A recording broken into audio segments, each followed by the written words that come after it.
promise it. We're live. We got everybody that we need, so we'll open the meeting with the Pledge of Allegiance. To the flag of the United States of America and to the republic for which it stands, one nation, under God, indivisible, with liberty and justice for all.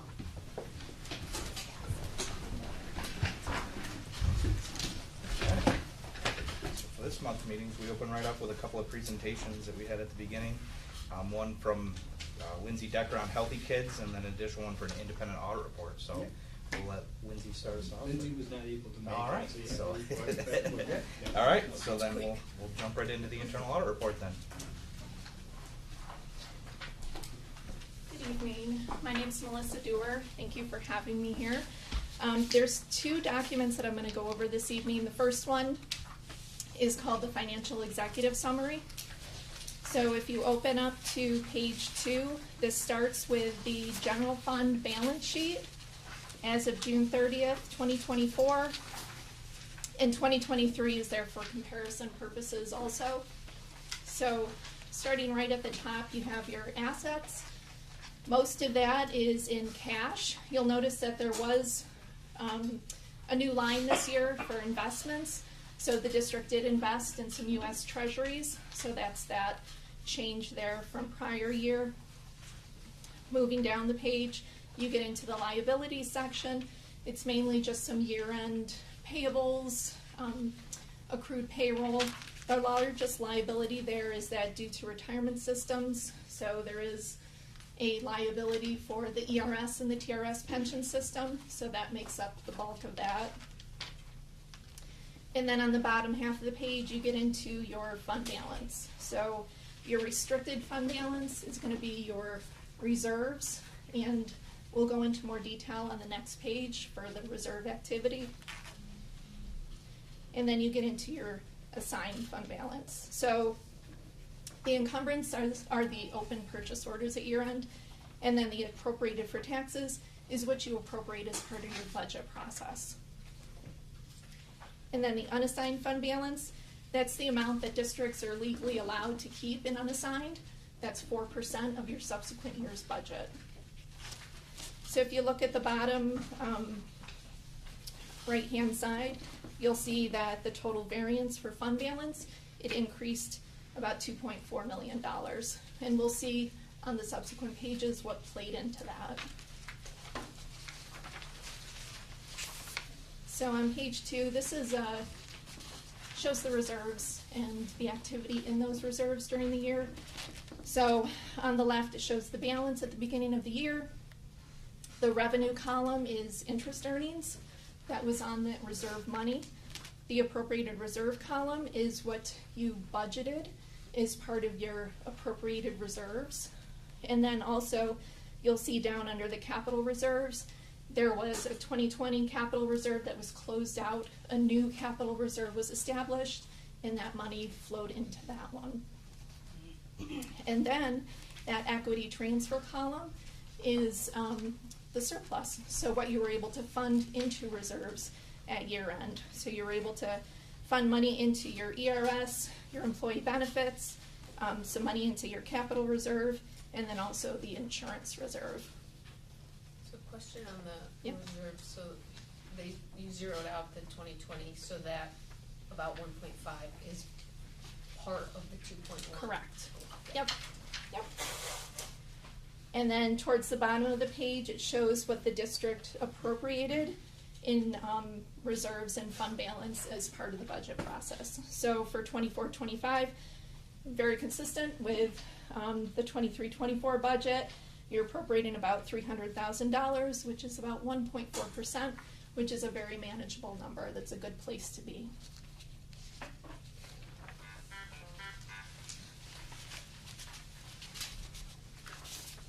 On the next page, this shows the general fund revenue. So it shows what was budgeted for revenues and then what actually came in.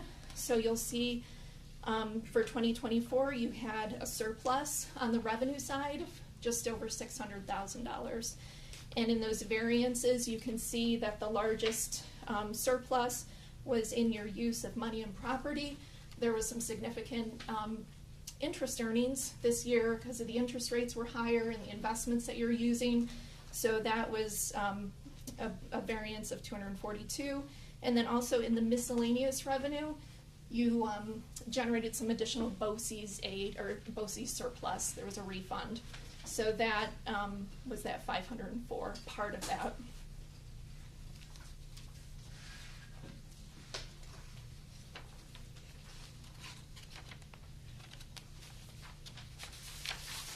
And then on page 4, this is a similar analysis, but on the expense side.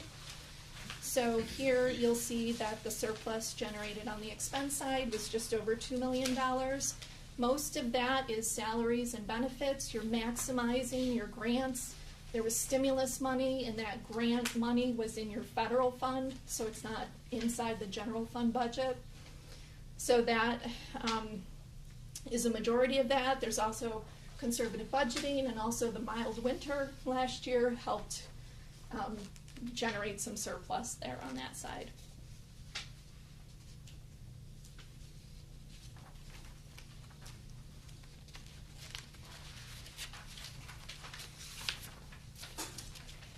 And then on the next page, it's just a snapshot of some of the other funds. So starting at the top, you have your school lunch fund. There was a surplus generated there of about $106,000, mainly due to the state aid reimbursement rates increase this year. And the district is on the community eligibility program, so those federal and state reimbursements are higher for the school lunch program. The next one down is the miscellaneous special revenue, and this consists of your scholarship activity. So in this case, in 2024, you just generated some additional scholarship donations and interest more than the scholarships that were paid out. The debt service fund, just a little bit of activity there this year as far as the earnings were just interest earnings, and then the transfer out was a debt payment.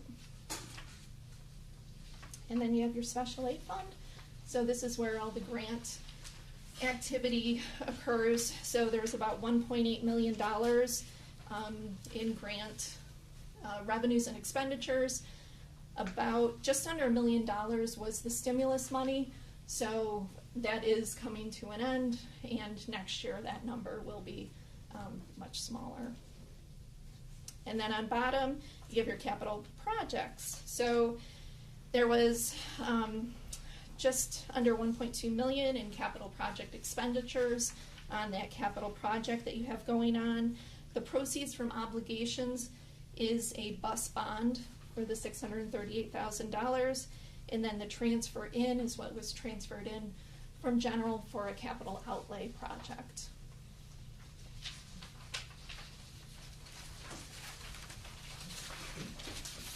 And then the last page, this is the entity-wide statement. It's a full accrual statement. It's more of a corporate style. It's not very useful for districts, but it is a required report. So what this does is it takes all of the funds that we just talked about and it combines it into one statement. And then it adds on the fixed assets and any long-term debt, and then it puts it into one statement. The only thing that I want to point out here is there is an asterisk on bottom that talks about retiree benefits. So you do have an actuarial that comes and they look at your contracts, the benefits that you offer retirees, and they put a dollar value on it. So that dollar value for June 30th of 24 was just over $64 million. You're not allowed to fund that. So there is no corresponding asset. So that's why when you look at the statement, there's that huge deficit fund balance there. So overall, the financial condition of the district is strong. Page 2, I think, is really the highlight for me as far as you have reserves established, you are using them as part of your budget process, you're able to fund them with the surplus that you generated, so it's all very, very positive. Question on page 4. Yes. So the variances, that's, we spent less than we budgeted, which is good. Is there like a percent or a guideline that you like there where you're budgeting tight but not too tight, or? Right, no, it really varies, just depending on some districts budget a smaller surplus, so it depends on how districts budget, but, you know, it varies from district to district. But there's not like I know with like the reserve fund, you talked about the 4% threshold, Yes. There's no metric or anything that they look at that number and say it's problematic or anything like that from a state funding perspective? I'm sure from the state side, the state comptroller, if they were to look at that, you know, I don't know what their magic number is, but I'm sure that if it was, you know, double digits, yeah, they would probably be critical of that.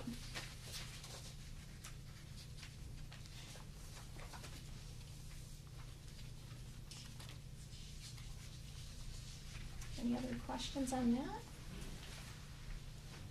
Okay. Thank you, Melissa.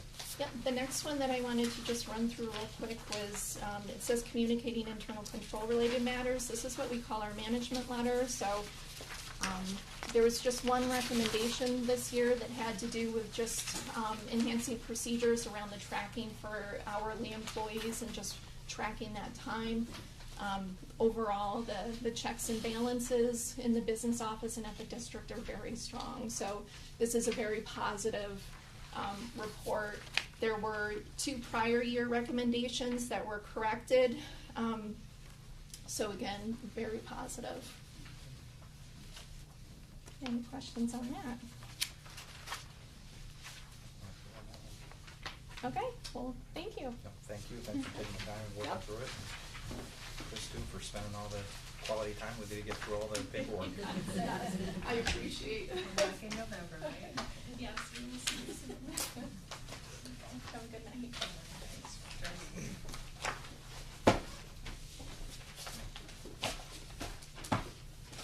We'll pass that. We didn't have any CSE, CPSE notes for this month, okay? So I guess, I assume we don't have to approve it then. All right, so then the next one for us is meeting minutes from last month's meeting. Anybody have any? I know you provided one feedback. Anybody else find anything of note that needs to be altered or corrected? Okay. Do I have a motion to accept the meeting minutes from August meeting? So moved. Ms. Holt? I'll second. Thanks, Hannah. All those in favor? Aye. Any opposed? Any abstain? Thank you. Next on the agenda, we have the treasurer's report.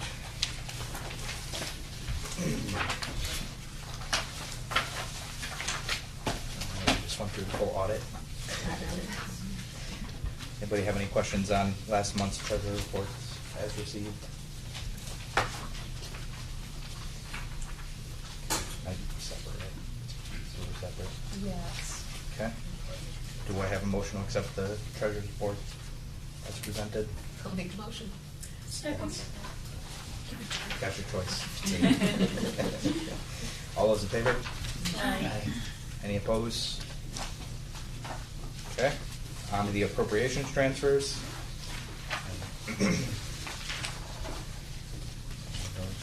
Last month. Anybody have any questions of those, on those for me? Okay, I have a motion to accept the appropriations transfers for this month. So moved. Thanks, Greg. Second? Thanks, Greg. All those in favor? Aye. Any opposed? Okay, so we'll move on to the warrants. So for those that don't sit through this routinely, we're just kind of going through the financials for the district and all the fun stuff that we just heard about from an annual perspective on a monthly basis. So the first fund we go through is the general fund, which really tracks the bulk of the financials for the district and everything that we go through on a day-to-day basis to keep things moving. So we'll go through those first. The general fund for August, general fund number 2. Do we have any questions or comments on those?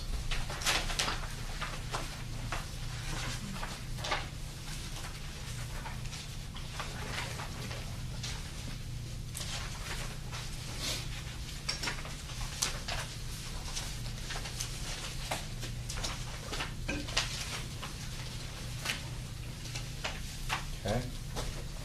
No questions on that one. We'll move on to the federal funds. Oh, shoot, sorry. No, that's okay. I just had one on, 2024, there's a check to ICSD for health other expense. Sometimes that's, there's like one kid who I just didn't know. That's the health and welfare contract for Institute for Child Development. Is that what it would be? I heard ICSD. Ithaca City School District, but it would be Oh, for I see. health other expense. It's the health and welfare contract that you guys approved last month, or not, in August, you approved the contract, and then you gotta pay the invoice. For the students that are in New Roots and the Waldorf, we have 2 kids out and about. Thanks.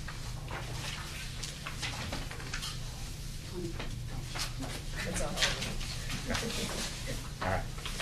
Back onto the federal fund. Anybody have any questions on that one?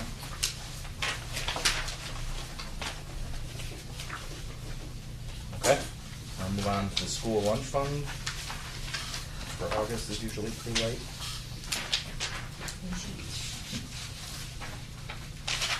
And then the last one is the capital fund. So we're getting some work done finally.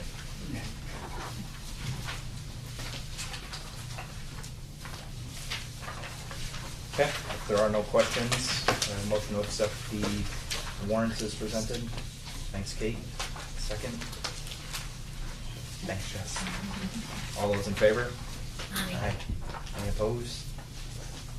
Okay. All right, now we get to move on to recognition of visitors. So,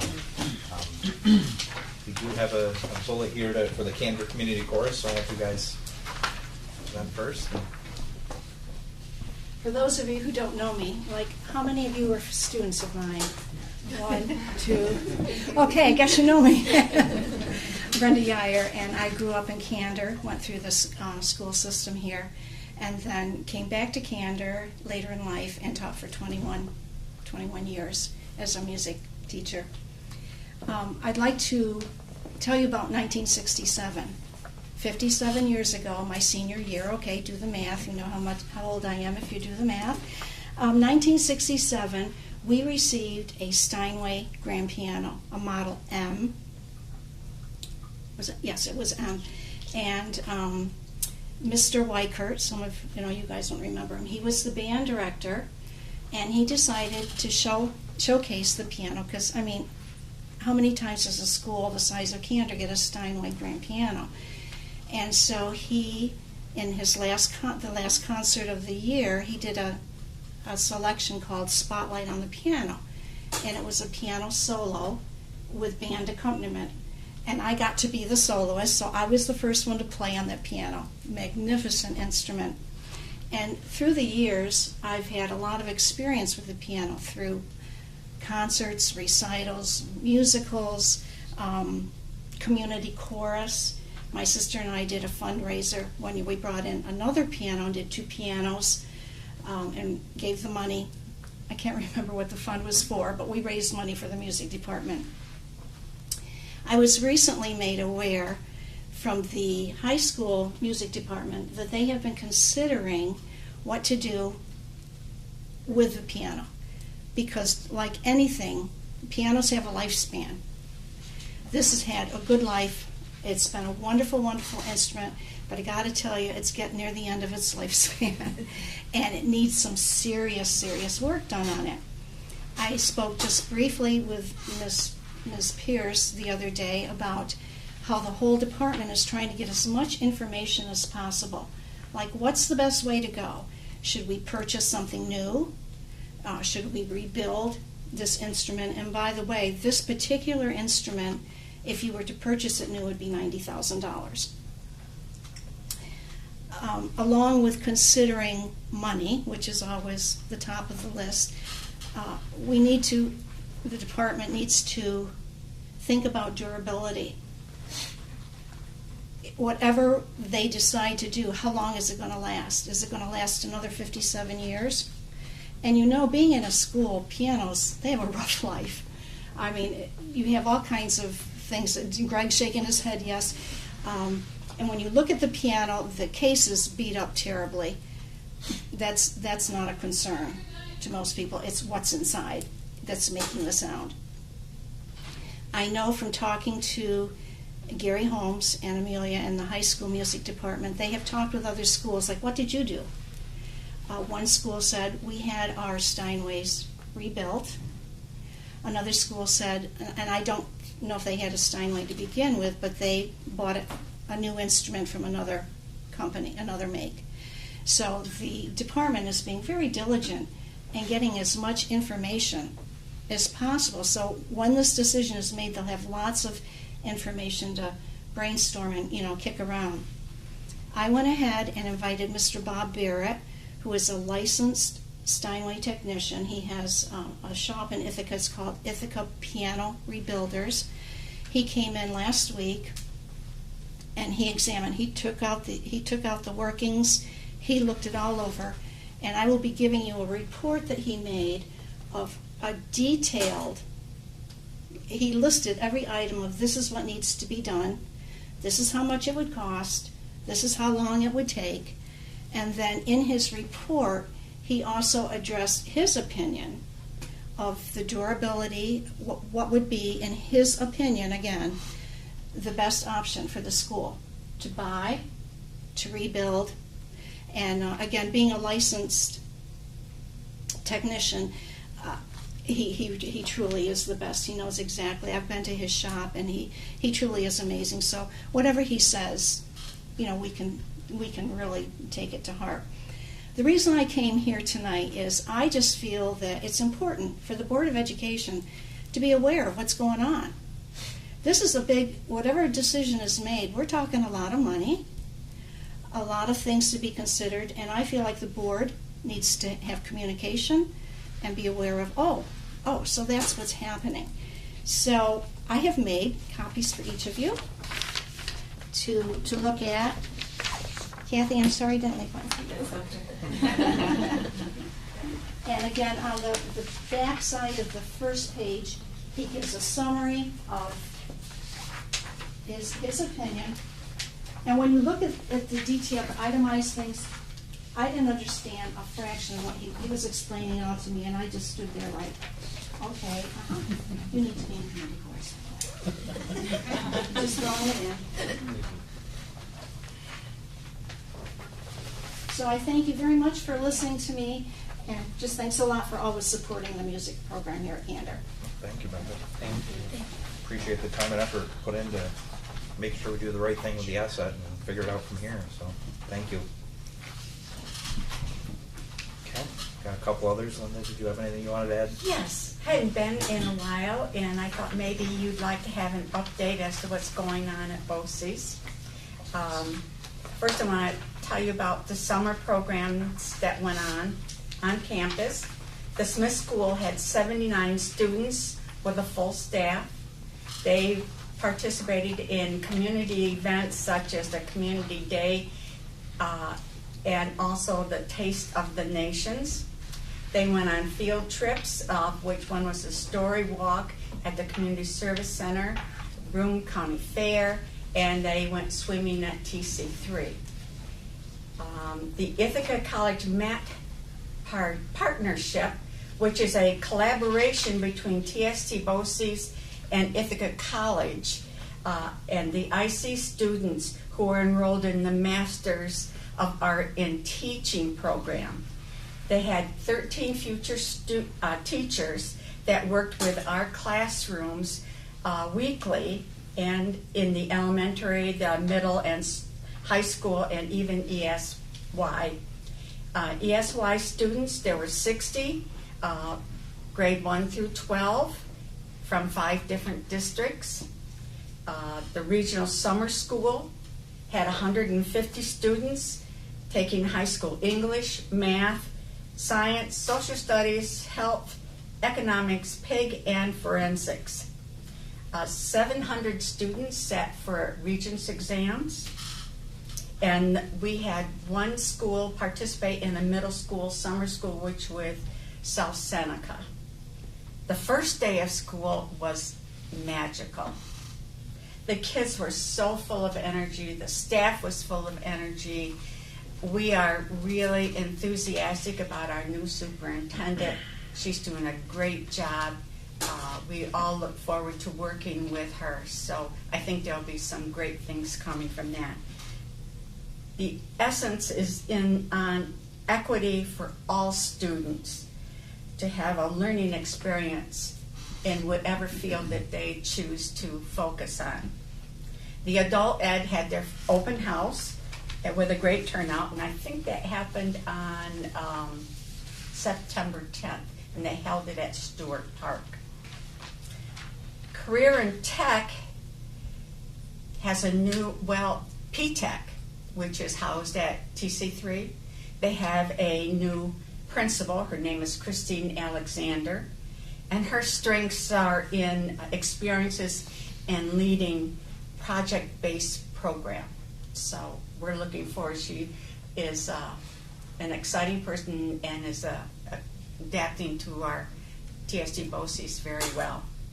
Candor Christine Alexander or a different Christine Alexander? I don't know the Okay. answer to that. Fair. No, I'm not Thought I our asked. Christina. I don't think. I'm not from Candor, so I don't know. No worries, no worries. You really put the pressure on me. Sorry. Gee. Work-based learning team. This team has been developed to support work experiences of both CTE and P-Tech. A team thus far includes a work-based learning coordinator, a job developer / business liaison, and a job coach. They are looking to add possibly another job develop business relation person to that team. The team is focused on individualized work experiences. They created a system of identifying students' needs in order to best support their future endeavors, to support those students. Work-based learning coordinator focused on internship placement. Job coach focuses on the students who need social, emotional, and other needs, and collaborates with a job developer to place those students in a job shadowing experience. Not an internship, but a shadowing experience that fits their needs. They are committed that 100% of the seniors are engaged in a work experience that meets their needs for graduation.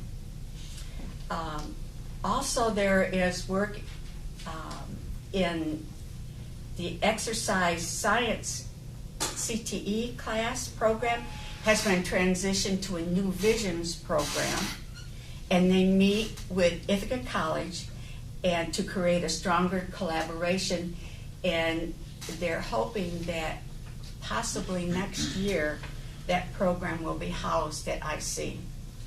So we'll see how that goes.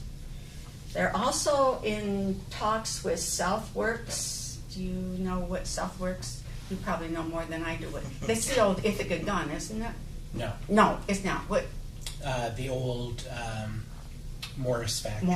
Morris Morris Chain Chain. Back. Okay. CTE has been meeting with the developers of Southwork. There will be a portion of the property ready for the fall of 2025.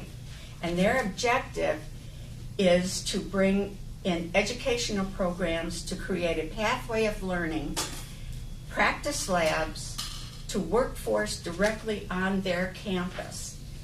They are willing to house or host any educational opportunities, and Delmer would like to arrange and invite principals, superintendents throughout our district to join him in meeting with them and seeing what they have to offer. That's it. That's all. Well, I forgot to tell you, all our CTE classes are full except for computer tech and criminal justice. So we're going full guns. Which of the schools were in this internship or shadowing? All the schools are involved, whatever's, No, I meant at BOCES, which of the programs? all the career and tech programs, Oh, okay, from welding to cosmetology to. not Smith School, Not Smith CLs. School, no. All of the career and tech programs, thank you. which there are several. Okay, that's all I got. That's a lot. Yeah, thank you for the update. I only come once in a while, but I come loaded. Always good to hear. Okay. Mr. Fairley, did you have anything you wanted to bring forward? I do, but I'll use the comments on it. Save at the end, all right. A brief comment, thank you. Okay. We're all set there. We do have a couple of considerations this month for the independent audit report that we just went through. First line item is acceptance of the audit. So moved. Thanks, Greg. Do you have a second? Second, Thanks, Hope. All those in favor? Aye. Any opposed? Okay, and we also have the corrective action plan that came along with the report, so need a motion to accept that one as well. Motion? Thanks, Hannah. Second. Thanks, Jess. All those in favor? Aye. Okay. Any opposed? That's good on those. Then brings us to the consent agenda, including all the appointments, resignations, team sports merger for winter sports, and fire safety report.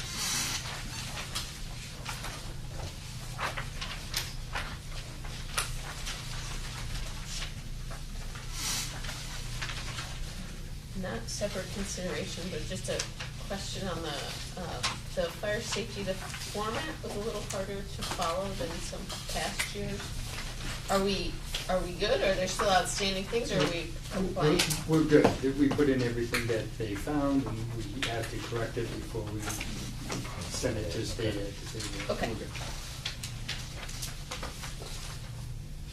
And it's just winter, or just wrestling for this winter to merge? Yes, Good. just wrestling, right?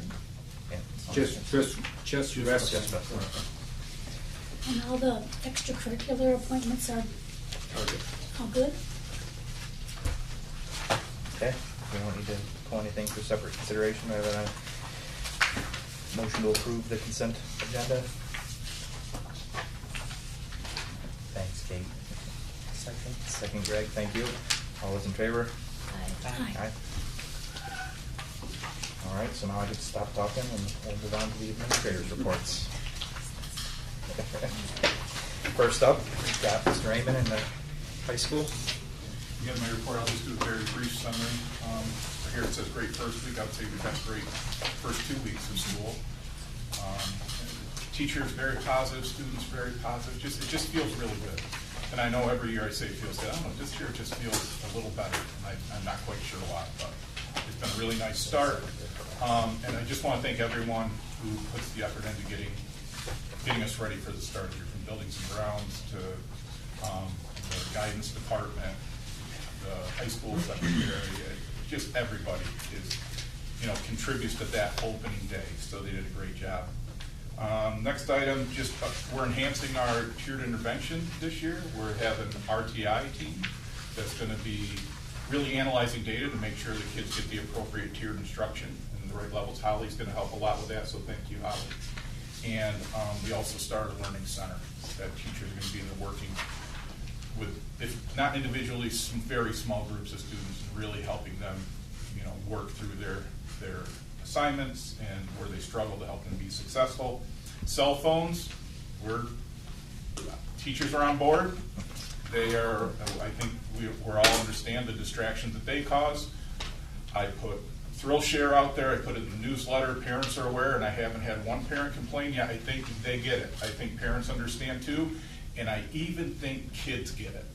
They don't want to admit it, but one did admit it. He said to me, Mr. Eamon, I really don't like the cell phone, but it was a distraction. I can pay attention a lot better now. I'm like, good. So far it's going pretty good. I'm not going to say perfect, but it's going pretty good. I'm sure it'll have a little tougher times as we get down the road. But the amount that I went in and I told all the kids, I'm like, look, I'm getting too old to deal with the drama that comes with the cell phones. I can't deal with it anymore. The distractions it caused, we just can't do it anymore. and I think they feel sorry for me, so. Play that card, yeah. So far. Athletics, Mike's doing a great job. Just some things he wanted me to share. Of course, scheduling's been a challenge because we don't have our field. So working on a lot of logistics for scheduling contests. All of them are Spencer Burnett, other than modified soccer behind the elementary school. But he's doing a great job. Track's coming around. They have the undercoat. Looks like they're going to be putting that rubberized top over it soon. So that's going to be nice to have behind us. And there are some dates in the back if you want for the homecoming games and for senior nights. So take a look at that, make it if you can. Last time I didn't put it on here, but open house is September 30th for the high school, 6:30 to 8 if you'd like to come. Oh, yeah. Thank you, Wayne.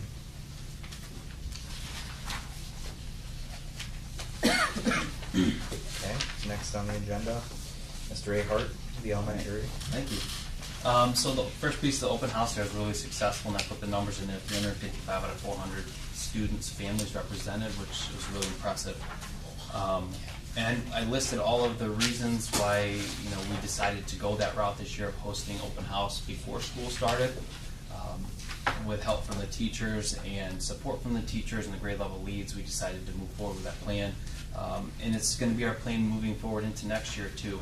I didn't receive any feedback negatively from any families.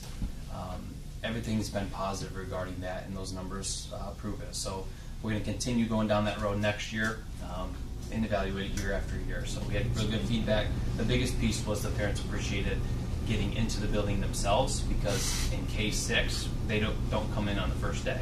So they were able to see the space, the lockers, and the spaces that their children are going to occupy throughout the day. So that meant a lot to the families, and they appreciated that. The intervention plan, I know every year we always say all hands on deck.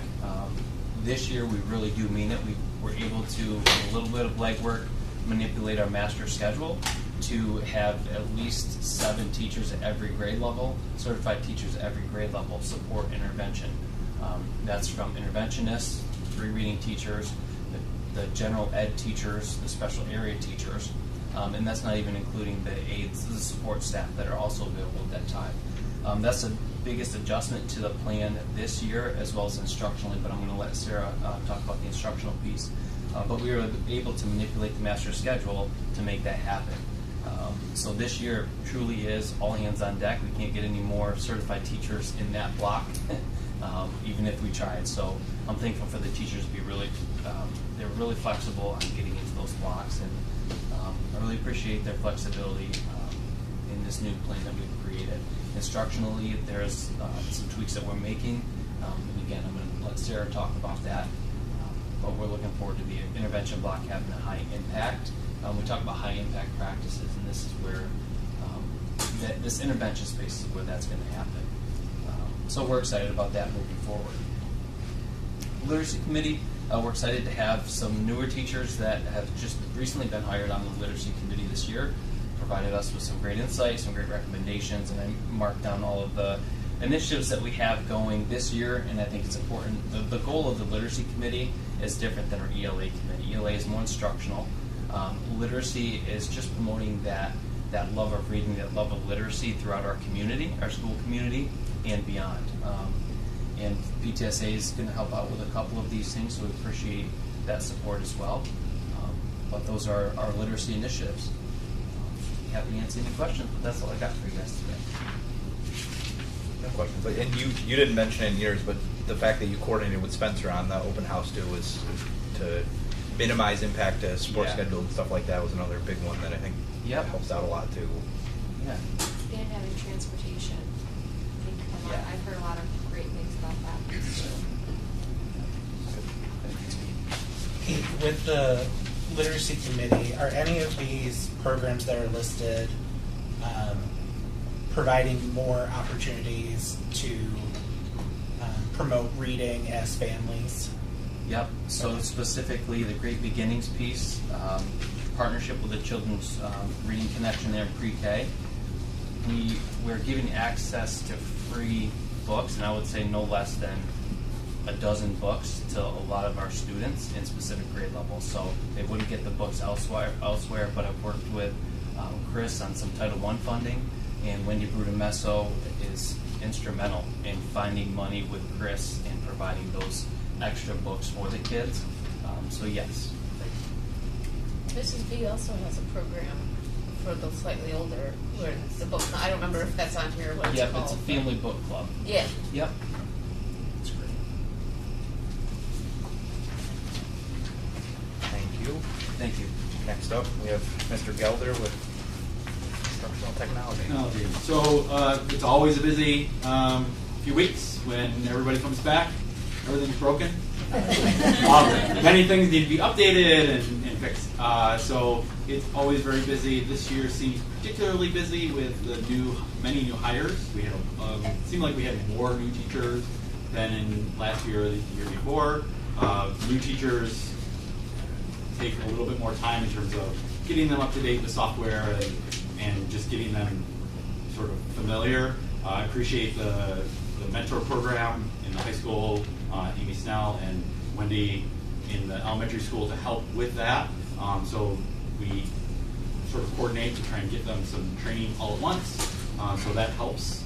And the other person that really helped this year through some help by the Tioga Teacher Center, Dawn Larson provided some training on Schoology, our learning management system in the high school, where all of our assignments are sort of pushed out to students. It's for new teachers that have never used it, it's kind of a big ask to just throw them into it in the first week of school. And Dawn, the Tioga Teacher Center paid her for her planning time to provide 2 sessions with new teachers to get them up to speed. And the beginning of the year is busy for everyone, and so I want to thank her for taking time out of her day and being pregnant and very busy. She really stepped up and helped out with that. So I want to thank her for that. Took some weight off of my shoulders to provide the support that those teachers need, the new teachers need, and I know that they appreciate somebody that's in the classroom using the software as opposed to somebody that is a little bit further removed from it, that she can really give them great perspective on how to use that software and can be a continuing resource after the fact to ask questions. So that was great. And yeah, just very busy, and we're starting, as Wayne said, busy, but it's starting to slow down a little bit, getting back to normal. So we're normal. So all is good. Thank you. Okay. With that, we move on to Ms. Loomis. So, as everyone said, we've had a very busy start to the school year. In the elementary school, we're currently running the oral reading fluency benchmark. We do this 3 times a year. It's something that we actually learned about from the Reading League. From that oral reading fluency benchmark that all of our students are getting, we're able to identify the students that might need a diagnostic assessment. We're able to run the phonological awareness screener and the quick phonics screener. So we're also working on that right now. Classroom teachers are running those assessments with their own students with support from the reading specialist. That data is going to help us plan our interventions that Mr. Ahart talked about. The Reading League, when we worked with them last year, gave us the 6-step lesson plan, which is very targeted instruction towards specific skills that we find using the QPS in the past. So with so much support during intervention now, we're able to have the students that need it most be in small targeted groups with teachers teaching to those specific skills using the 6-step lesson plan. Christine Stevens, who is one of our reading specialists, met with teachers on the first day of school, the second opening day, and went through, refreshed everyone on the 6-step lesson plan, what that instruction looks like, what resources they'll need, We made sure that we had resources for them in the office to do whatever they needed to do to get ready to use the 6-step lesson plan. Christine really has been the point person for teacher troubleshooting, problem solving with this specific instructional strategy. She's also been really integral in refreshing everyone on how to administer the PAS and KPS and keeping our new teachers up to speed with what they need to be doing. We could not have done this without her. So that's reading intervention. Math intervention, we are running as we've always run it, reteaching grade level concepts, solidifying foundational skills. We're in the midst of working with Mr. Candor, our math interventionist, to try to find a screener that would act like the oral reading fluency measure, but for math, to give us a temperature check of students who might need more support. And we're continuing to meet with the math committee to help us come up with our own diagnostic assessments that identify the big concepts in each grade level for math, but break it down to those discrete skills that kids might need to better understand those concepts. Then we would be able to pinpoint, target those discrete skills in our math intervention space as well. Any questions? Do you reassign the intervention groups after the second assessment, or do they stay? So the oral reading fluency is what gives us a temperature check on who might need the PAS and the QPS. Right. So the PAS and QPS are done. We take that information and we make those instructional groups for intervention. During that time, teachers are collecting formative assessment data, so real-time assessment data. And we're actually implementing monthly grade level data meetings this year. So we'll take a look at that instructional data, make changes to our instructional groups as needed, and they'll really get like real-time instructional support. Will there be communication with families about kind of like how their child is, like say, because you said there's different tiers, will there be communication home, like your child is in a lower tier, they're getting this extra support, and possibly any recommendations at home? I know not all families can do that, but I wonder what the communication would be. Sure. So I have to send home a letter for those students who are receiving additional support outside the classroom. So teacher or parents will get a letter indicating who they're seeing for what and when. So I'll send that out once those groups are made. We just finished the assessment, or maybe finishing it today. So that'll come out probably within the next 2 weeks to families. And recognizing that those groups are hopefully going to be very fluid. So even if you get a notice in a couple weeks saying that your child is working with Mrs. Stevens, that might change within the next month. Yep. I had one on the fact that you're trying to create your own internal assessment on the math side of things. Does that mean there's not really a great tool set or one that you didn't love out there somewhere for you guys to leverage? So we've both been researching math screeners for a couple years now. I feel like since we've started working with the Reading League, we've noticed that math doesn't have the tools that we're looking for. We did get a few things from BOCES today that we want to take a look at, but we also want to make sure that our interventions and what our district curriculum prioritizes is also part of what we're looking at. Okay, thank you. Okay, next up is Ms. Carlin. So, Sarah just said a lot about what's going on for us. We are trying to implement much of the same stuff at the high school. We are 1.25 students away from finishing our diagnostics, so hopefully tomorrow we'll have them done. Who's the quarters? I know, because we were already done, and she hasn't, so 1.25 away.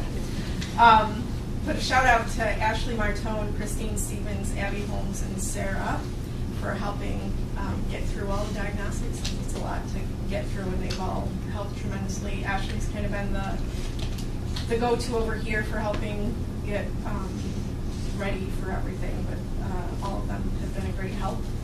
And then in my report, in addition to the Director of Secondary Instruction, Learning, and Assessment information, I give you 504 coordinator information, just kind of a definition for those of you who are new. And then the McKinney Bento liaison as well, and I'm working on those as well. Thank you, Holly.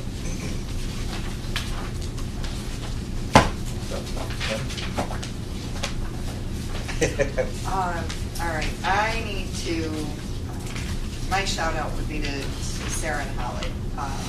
They are doing a tremendous job.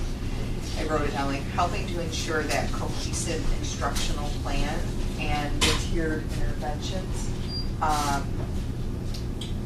That we were talking earlier, we met before we came up for the board meeting, and like this is a first. You know, we've never had a response to intervention team at the high school. That's happening. We have the team, we have a schedule of when we're meeting, we have data to look at. The data may change, we may find better indicators, but we have a system. And as Holly stated, we're 1 1/4 students away from the oral reading fluency, the QPS in the past for grades 7 and 8. The elementary, what Sarah reported, we're close. By next week, we'll have that data. On my report, I just tried to give more of the bigger overview of, you know, elementary school and junior, senior high school. We have response to intervention teams in both buildings now. We have student support teams, both buildings. And that had been the case last year. I'd say the next step we've taken this year is the student support team for the district met over the summer, and they talked about having a more cohesive referral system or process for both buildings. So that's underway. And then it's just broken down in a very general way. What does core, I tried to align it to that triangle on the left side of my report. Core is at the bottom. The majority of our students should be able to be successful. 85% of our kids should be successful with their core instruction. Then that 10 to 15% should be the students that we identify needing tier 2 support. And in the elementary school, it's the intervention period by grade level, whether it's reading or math. At the high school, tier 2. Junior high would be the academic intervention, but learning labs for grades 9 through 12. And then tier 3 is that more targeted intervention. At the elementary school, it could be 1-to-1, it could be 2 students and an adult.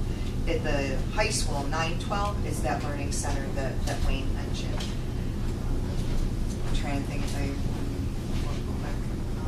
So just a question. Yeah. So learning center happens during learning lab. A kid would be pulled out of learning lab to go to a specific teacher or content. Yes. Okay. So learning labs were scheduled into the master schedule, and learning labs are divided between a handful of teachers. They're larger groups, and then the students that are identified right now, the data that we use is really attendance, and then how many courses a student's failing.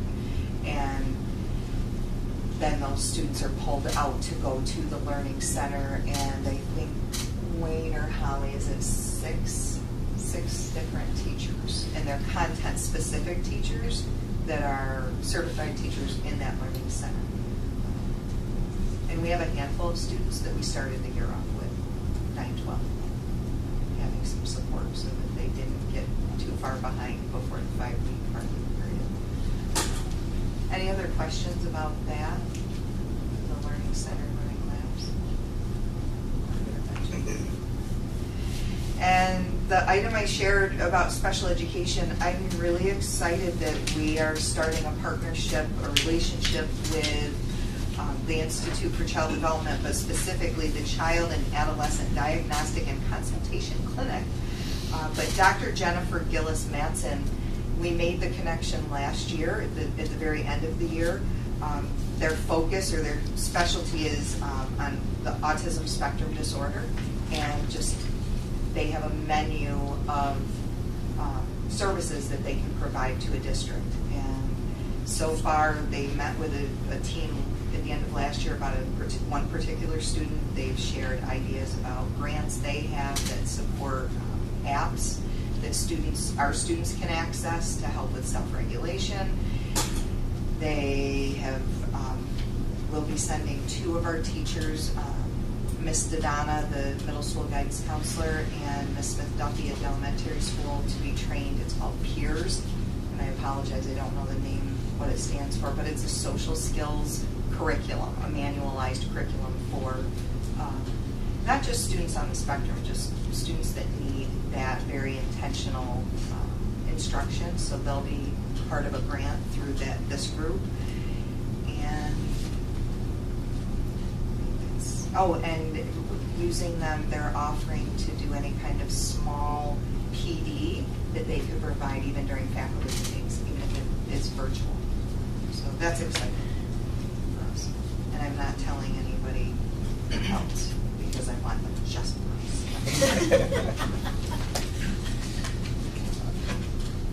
Questions? Thank you, Check Kim. Facebook. What's that? I said Well, just check Facebook. I'm not going to say anything more because I don't want to share with our region. Our people have lots of resources. Kim, I have one question, and maybe it's kind of to the team as a whole, but when we look at where students in the district were at the end of last school year and all of this great work that all members of the team have been doing to revamp and restructure, what does success look like at the end of this school year? In a broad sense, like what would you consider to be a success when we get to June? I think one indicator would be that we have children attending school. That we have less referrals to outside agencies for social emotional, particularly. And academically, I think it's on all of our radar right now that oral reading fluency data, getting more of our students above that 35th percentile on the oral reading fluency.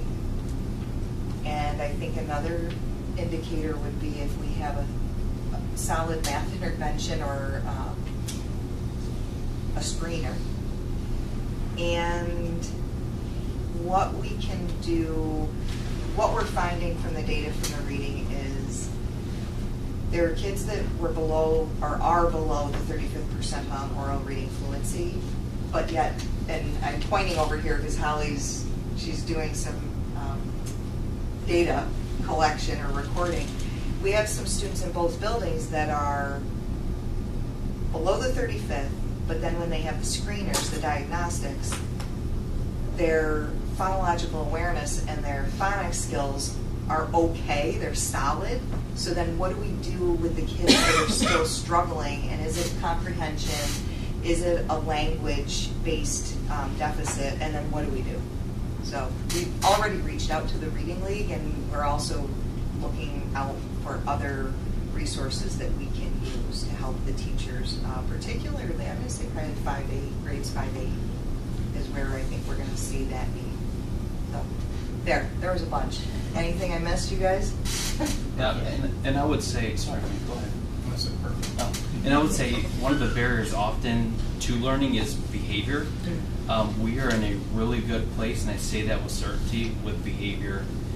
In my building, at least, I know Wayne is thinking the same thing, but with certainty, I can say our kids are in a position to learn because their behaviors, they know what they're expected of. The teachers' classroom management, they've had PD on it. They understand what we expect for classroom management, so our kids' behavior is ready for them to be learners, which gets me excited because of all the work that we're doing as a team up here. And it's going to take a little bit of time, Greg, and I know we've had this conversation before, but I really do see this paying off academically because our kids are in a good behavior spot, and that's atypical compared to other districts. So Yes, it is. Good question, Greg. Yeah, great question. Just to piggyback on Greg a little bit. So last year you had, and those were off the cuff. That was awesome. But like last year you had the district goals and sort of like And it's September, so, but like even those that you just rattled off or whatever sort of your, you know, what gets measured gets improved, right? So that would be awesome as we go forward to have. So I almost put the district, the priorities on the back of my report, and I'm shocked that Chris didn't call me out on it and be like, where is it? Where is it? I will. And some of them are still a work in progress, but they need to be out in front of us to know what are we working on and how are we measuring it. So. Well, it's good for us to know as well so that we can also be a support for those goals. Yeah. The lesson I learned was I retired in time. I can't imagine the hours that you put in and the brain power that you've churned up that I got rid of a long time ago. But I'm impressed by all that you've done and your care of our kids. Okay. Chris? Alright, so you heard all about, or heard about the outcome of our audit and that presentation. A lot goes into that. We spent a lot of July working with the auditors and getting the prior year books ready for them to come in to evaluate. And now we're, moving forward into the 24-25 and planning for 25-26 already.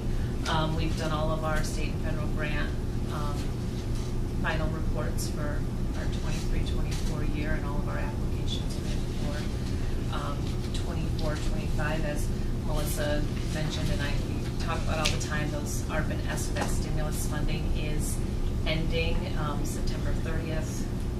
Is the final date for any spending. We've spent those grants, and we'll be doing those final reports on that. But again, that funding's not available to us in future budgets. So kind of looking at that offset of those, those expenditures that we were budgeting for in our general fund and spending from our federal fund, are some of the things that she talked about a bit ago.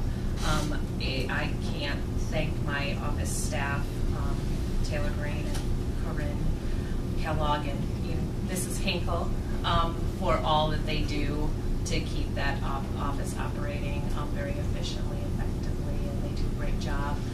We've transitioned a lot of processes. We talked a little bit about payroll tonight, but that payroll process and the implementation of the new automated system has just made that flow of information work really well. We're in the middle of the first month of school tax collections. We're right on target, as prior years for the how that's going. The drop box in the lobby here at the school works really well. People are very comfortable coming in and paying their taxes here or sending them up to CSD. So yeah, a lot going on. Thanks, Chris. Questions? I couldn't do any better than they did individually, and then collectively it's so much stronger. I think they gave a sense of how the start of the school year went. It's just fantastic. But in the short time that they had, they really could only scratch the surface. It goes really deep. It was every teacher, every custodian, every cafeteria worker. I'm just amazed at how together and focused this district has been to have a good start to the school year. I thought the opening staff development days were fun, but also really very, very productive. And I just want to thank everybody involved, and everybody was involved, so it's a great start.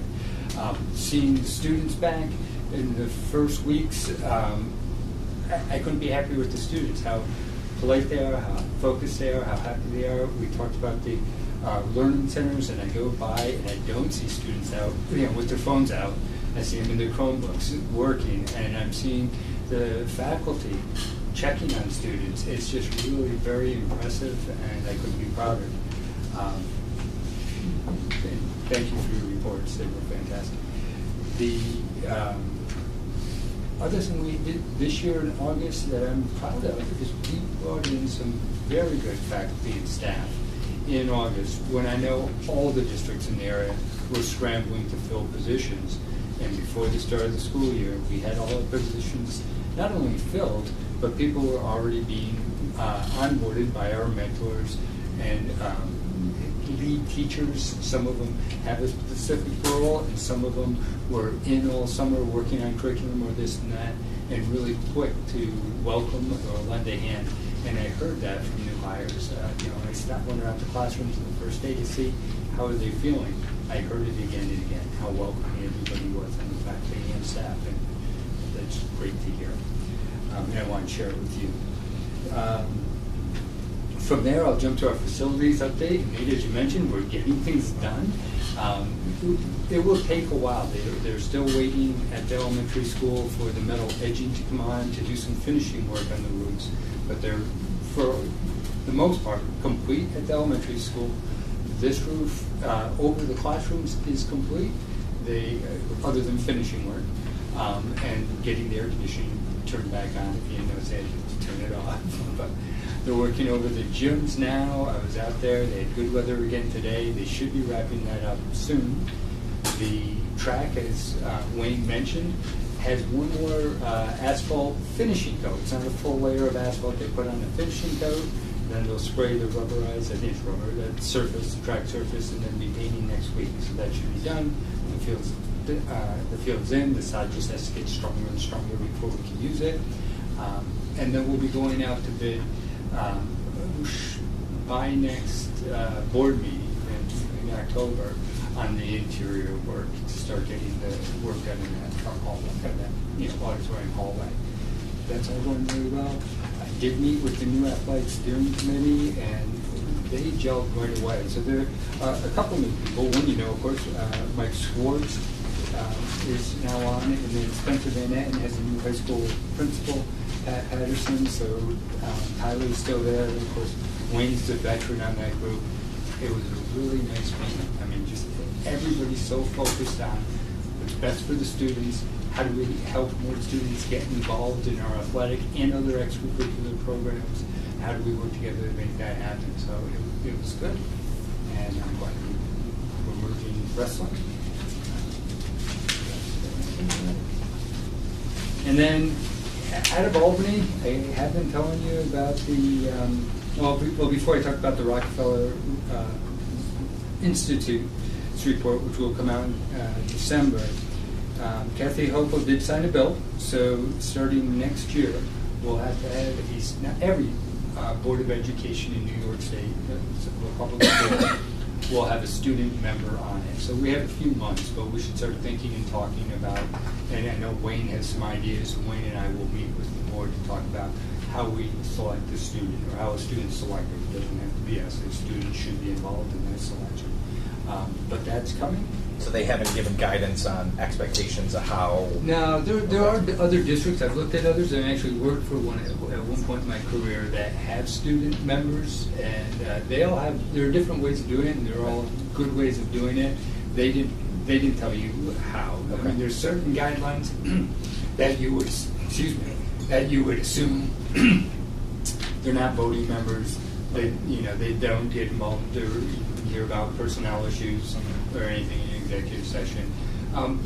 The one district where I did work, the student member gave a board report every month, and we're there to answer questions to the board or to share a student perspective or to ask questions of us from a student perspective. And that's pretty much their role. It's a good one. And then, as I mentioned, and you had the letter that I wrote to the Rockefeller Institute, and I know the Faculty Association, Neil was president, and I exchanged our letters and talked about it before they went out. The Rockefeller Institute is a nonprofit institute, so has the state hired them, or the state has hired them. Okay. They forget the price. It was a big ticket item, but they work all across the country. It's not just New York State. You can go on their website and they'll list all the projects that they are working on right now. And there was another big one in Massachusetts. But they took information and they were looking at the way the state funds schools, and they're supposed to make the recommendation by December 1st to the government. Any questions for that? Okay, no questions. I'll open it up for any board comments. If anybody has anything?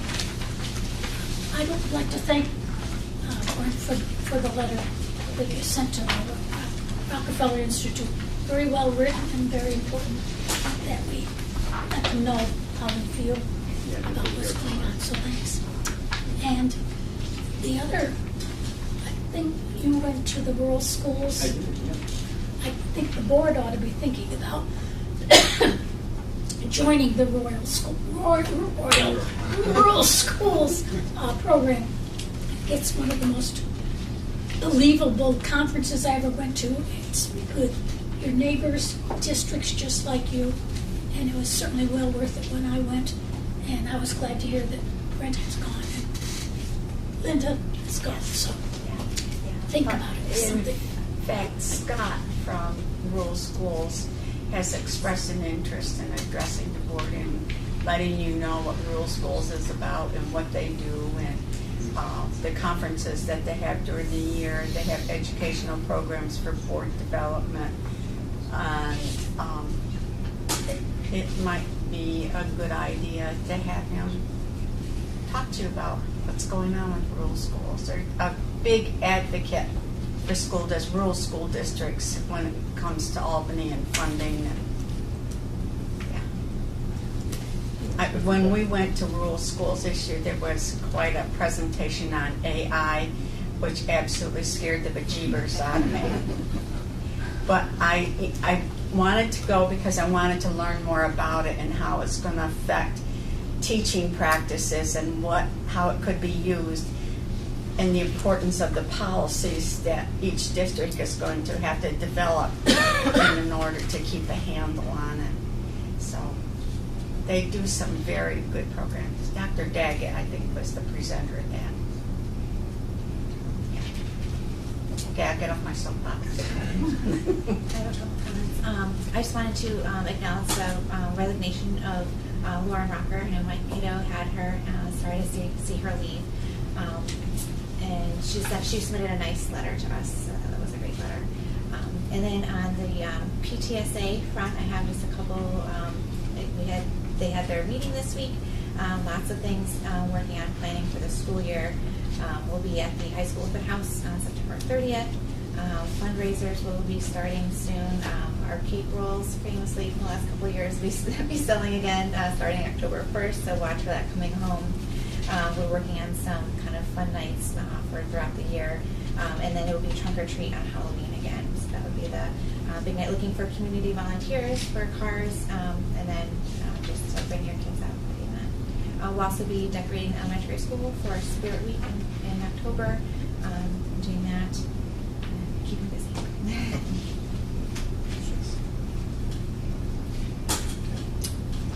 I just want to give a quick shout out to all of our teachers. Hearing about all of these additional committee assignments and special teams and all the things that go beyond the classroom. It is an investment, and I hope our teachers know how much we appreciate that extra level of investment that they put into to ensure student success. It wouldn't be possible without that extra level that our faculty gives. So many thanks to them. I am sad to share with everyone that longtime former staff member Steve Kelly passed away.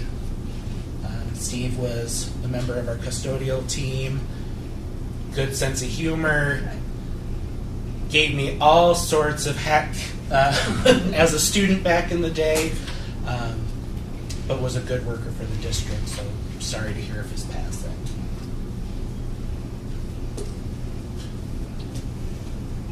I'm just glad to hear school is off to a great start, all because of the hard work you and your faculty and everybody put into it, but glad to hear it's off to a good start and jumping right into things this year, so glad to hear that. We'll polish your halos later. After we've worn. So we have one more round for recognition of visitors. I don't know if Linda or Brenda, you guys wanted to... Yeah, if you don't mind, Neil Farley, actually, I'm just here. It's all right. President of the Candor Faculty Association. I'm glad I waited till the end, actually, because I'm going to go off script, which is not a safe thing for me to do, but we've all said thank yous of one sort or another, and that was on my list also, but nevertheless, it still just needs to be said. And in particular, all the support staff over the summer preparing our school, preparing for the teachers and the students to get right into it was very important to us. For the teachers, the first 2 days are Superintendent's Conference Day. Up and down the line, I heard a lot of thank yous for the time that the administrators were able to carve out for us to focus on our classroom and instruction. It's often, every Superintendent's Conference Day is valuable. There's no doubt about that, but the beginning of the school year, being able to focus on our work is very helpful, and I know many teachers have said thank you to our administrators for that, and I'm saying that too on behalf of everybody, because everybody appreciated it. I also want to thank our administrators for Mrs. Carling and Mrs. Loomis here in their new positions. We're kind of reconfiguring what they're doing here. It's vital. Teachers in the high school, in particular, I think, really appreciate the work that Mrs. Carling is doing for us. I know Sarah's been doing this type of work in the elementary school for some years now, so maybe they're used to it. But nevertheless, their role is really important to us as teachers and aides in order to get that work done. And the work that they're doing, make no mistake, it is a lot of work, and it really helps us to make sure our work is as fine-tuned as it is. And I just, as a faculty member, I am very appreciative of what they're doing in particular. Mr. Sotheby mentioned a letter to the Rockefeller Institute. Yes, he and I collaborated a little bit on some letters, and I have a copy that I would actually like to give to you. This is a letter that I wrote, and we wrote them to be complimentary, I suppose, to each other. I referenced Mr. Sotheby's letter in mine several times because I thought what he wrote was useful and important and right on it. I think if you read my letter, as I was preparing and researching and drafting, I found myself getting a little bit more upset, to be honest. Not with Mr. Sotheby, but with the state and the funding system that we have. I've been teaching for a long time. I'm very aware of funding issues, but when you do this job every day, you're focused on your work, you're not necessarily focused on the big politics of it. And so I really felt a little bit more free to be a little bit more aggressive, I guess, in my letter, my commentary to the Rockefeller Institute. I'm sure they've gotten, I don't know how many hundreds or thousands of commentaries they've received. I know that my organization, New York City United Teachers, they did their best to marshal some teachers to be sure that our voices were heard when it comes to funding for school districts, because we all deal with the issues. The word that I came to over and over again, and the way that I themed my commentary to the Rockefeller Institute, was over justice and the injustices that seem to plague our system and affect this very school as well as others. We're talking about rural schools. Certainly there are schools that have less wealth than we do and struggle, and certainly there are schools that have a lot more wealth than we do and do not. And it's my mission, our mission, I suppose, as an educator, to deal with that every single day. And we do, from small decisions that we make to big decisions that our administrators have to make. But we have to make those choices because of that unjust system. And that what I asked the Rockefeller Institute to do, which I think parallels exactly what Mr. Sotheby was doing, was to come up with a system that is far, far more equitable and tries to eliminate the differences between students and between districts, so that wealth is not an issue, and that education is the focus, and preparing our kids is the focus, because they all deserve it. We all know that, and you know that. And then finally, the last thing, one of the reasons why we appreciate waiting until the end is I'm trying to remember last year's September meeting, and I am very deeply appreciative of the wealth of information that all of our administrators presented tonight in their reports. It's really striking, and I work here every day, and yet some of the things that they talked about, I'm like, yeah, that too, yes, that too, yes, that too. And the level of teamwork, and Greg, you mentioned it, for the teachers, and I appreciate that. The number of teachers who were mentioned, or the number of people who are on committees, or doing stuff around the building in order to accommodate all of the stuff that needs to happen in the school, especially these first couple of weeks of school, and to be sustained throughout the year, it's really a lot. It's really a lot. They have done a lot of work. Your teachers, your aides, they're doing a lot of work. The support staff are doing a lot of work, of course. But for that job of educating every single day, every kid that comes through the door, it really does take so much coordination and so much teamwork, and that is the word I think I heard a couple of times, is that notion of a team from you and from them. And I really felt like I learned a lot actually tonight, and I hope that, I'm sure that you guys as board members did, but I hope that what I'm saying kind of cements it a little bit more, or concretizes it a little bit more, just how valuable all that teamwork is for all of us. So I think my 5 minutes is up. Thank you. Appreciate it. Thank you. One last chance for anybody else. Okay, so for us, I'm going to make a motion to enter executive session to talk about contract negotiations.